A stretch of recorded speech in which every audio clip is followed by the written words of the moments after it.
Bu Sinten? Kadang Ibu Amro ini. Bu Aman. Oh iya, dakwah. Ini berarti terus sudah sering melaksanakan Bunda Nauti, Bunda dakwah itu apa? Kata dakwah berasal dari bahasa Arab ad-du'a, yang artinya mengajak, menyeru atau memanggil. Ini kan sebenarnya sudah biasa nih. Artinya dakwah bukan hanya tugas ustaz, bukan hanya tugas dari mubalik, tapi kewajiban setiap muslim sesuai dengan kemampuannya.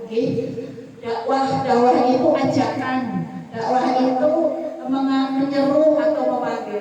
Itu bukan hanya tugas dari seorang ustaz dakwah atau ustaz atau mubalik, tapi kita semua punya kewajiban untuk berdakwah atau menyampaikan.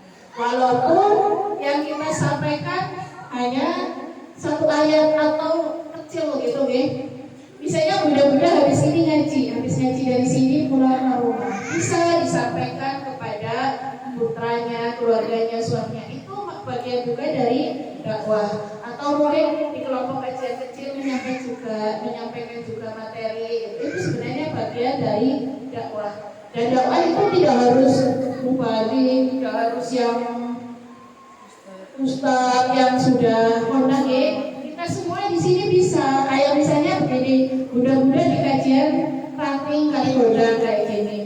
Kalau setiap Jumat harus ngundang ustaz-ustaz yang di sana-sana, kan perlu juga orang yang harus berkumpul banyak. Biasanya kalau ustaz yang sudah itu kan jamaahnya banyak ya.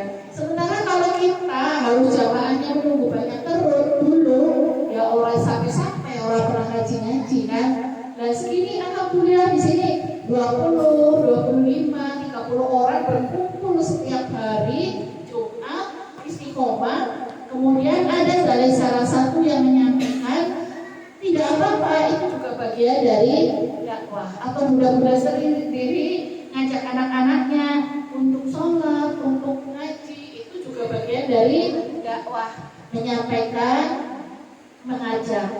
Surah Surat Al-Imran 104. Dan hendaklah ada di antara kamu segolongan umat yang menyuruh kepada kebajikan, menyuruh kepada yang ma'ruf, dan mencegah dari yang mungkar. Mereka lah orang-orang yang beruntung. Sebenarnya ini sudah sering ibu sering mendengarkan sebenarnya harus ada sebagai dewa dari kita, golongan kita yang menyuruh kepada yang ma'ruf dan yang mungkar. Kalau tidak ada, mau kita luas dalam artian sekarang gitu ya. Ayat ini menunjukkan bahwa menyuruh kepada kebaikan dan mencegah kemungkaran bukanlah pilihan, tapi perintah langsung dari Allah Subhanahu wa Ta'ala. Jadi mau nggak mau bahwa dakwah itu sebenarnya kewajiban bagi kita.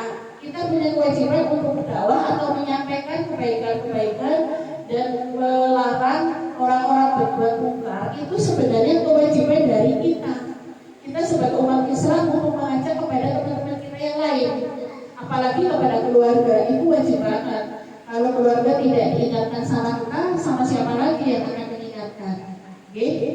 Kemudian ini kan sampaikanlah dariku walaupun satu ayat dalam hadis riwayat Bukhari sudah disampaikan. Hadis ini menegaskan bahwa siapapun dari kita, meskipun ilmunya sedikit, tapi memiliki kemampuan, kewajiban untuk menyampaikan kebaikan. Tidak harus menjadi ustaz untuk berdakwah dengan menasehati anak, mengingatkan teman, atau memberi contoh yang baik. Kita sudah termasuk berdakwah. Kalau bunda-bunda kan setiap hari ketemu dengan anak-anak, dengan keluarga suami. Kalau kita tidak mengingatkan anak-anak kita, misalnya untuk sholat, sorenya pulang sekolah ngaji, itu siapa lagi yang akan mengajak mereka untuk kebaikan? Itu bunda-bunda semua kan, yang pertama sih diri sendiri. Kadang kita mengajak diri sendiri untuk sholat, ngaji, puasa, kayak gitu kita pribadi. Kemudian anak-anak, keluarga itu diajak. Yang paling berat ketika kita mengajak siapapun, kalau melakukan kebaikan. Misalnya untuk sholat, yang paling berat siapa? Mengajak siapa? Anak. Sinten malih selain anak? Diri sendiri sih. Kalau diri sendiri itu memang lebih berat deh, karena diri sendiri itu kesadaran diri itu lebih berat daripada mengajak orang lain mungkin deh. Diri sendiri ya walaupun kita harus kayak kita Aisyah deh, sewu Aisyah, jangan sampai dakwah untuk diri sendirinya, jangan sampai sholat itu hilang satu, maksudnya tidak dilaksanakan malah hanya satu kali. Kalau bisa itu laksanakan sholatnya yang wajib itu, yang 17 rakaat itu dilakukan setiap hari, jangan sampai tidak. Bagi ibu kita nih, karena kita sudah di Aisyah, di samping secara pribadi kita melaksanakan secara moral nih, secara Aisyah kita juga ada. Kalau saya pribadi, aku tiap hari ngaji di Aisyah, masa sholatnya sampai ada yang bolong. Nah mudah-mudahan budak-budak Aisyah di sini sih nggak ada. Di sana-sana mudah-mudahan juga tidak ada. Orang Aisyah sholat itu tidak boleh bolong, yang wajib. Syukur ditambah yang sunnah. Kalau ibu sih saya percaya di sini kayak tahajud itu kan udah rutin nih, sudah nggak usah diingatkan. Biasanya secara refleks biasanya bangun sendiri deh.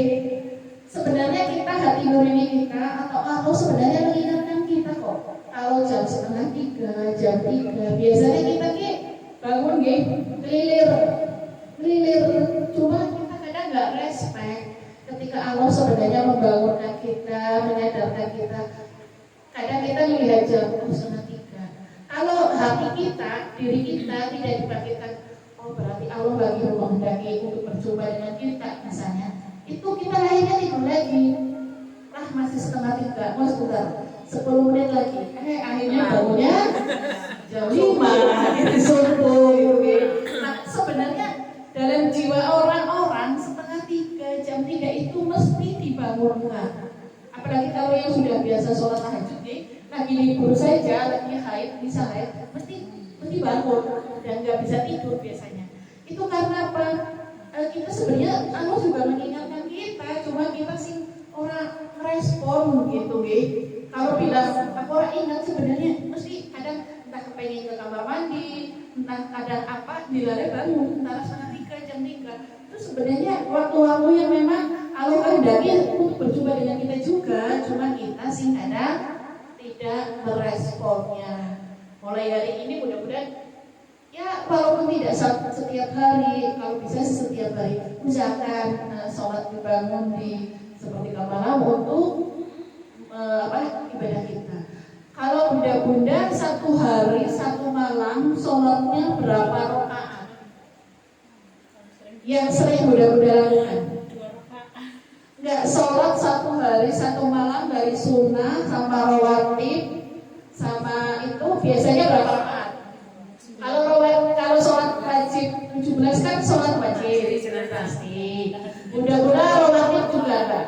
Sholat rawatibnya sehari semalam berapa rakaat? Kalau subuh melakukan sholat sunnah enggak? Berapa? 2 rakaat sebelum subuh. Duhur? Kalau subuh pasti. Kalau duhur belum tentu. Nah mulai hari ini ditentu. Sholat subuh 2 rakaat. Kalau misalnya sholat wajib kan jelas 17 nih. Sholat wajib itu yang rawatib itu kan ada. Sholat wajib itu ada 17. Kalau yang rawatib itu ada 12. Kalau sholat wajib itu kan 17 tidak boleh tidak orang harus kalau orang besar. Kalau wajib yang sesuai dengan yang biasa kita pakai APT juga itu saya makanya jadi 12, subuh 2, kemudian duhur itu 2, kemudian setelah duhur 2, jadi 4, 6 ya, 6, 2 sama 6 8. Asalnya sholat sunnahnya ada nggak? Ada sholat sunnah nggak?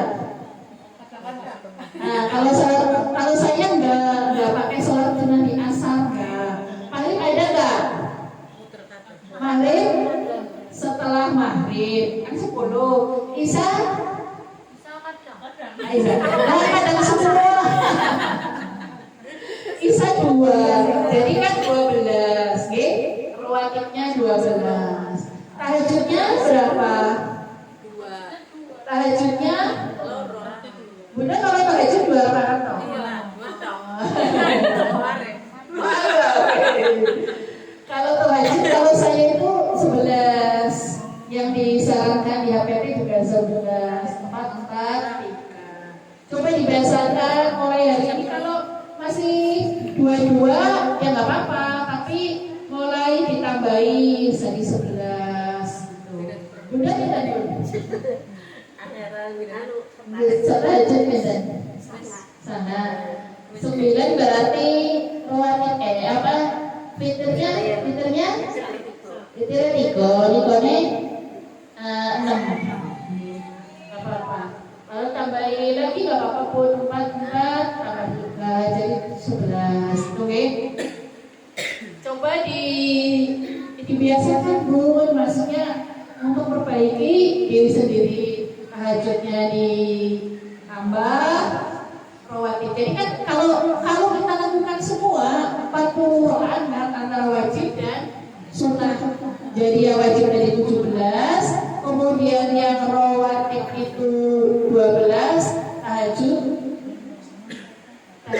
11. Jadi 40. Tapi kalau semisal ibu-ibu yang ingin sholat di masjid, kemudian ada tahiyatul masjid, itu malah lebih dari 40. Coba dibiasakan mulai hari inilah. Ya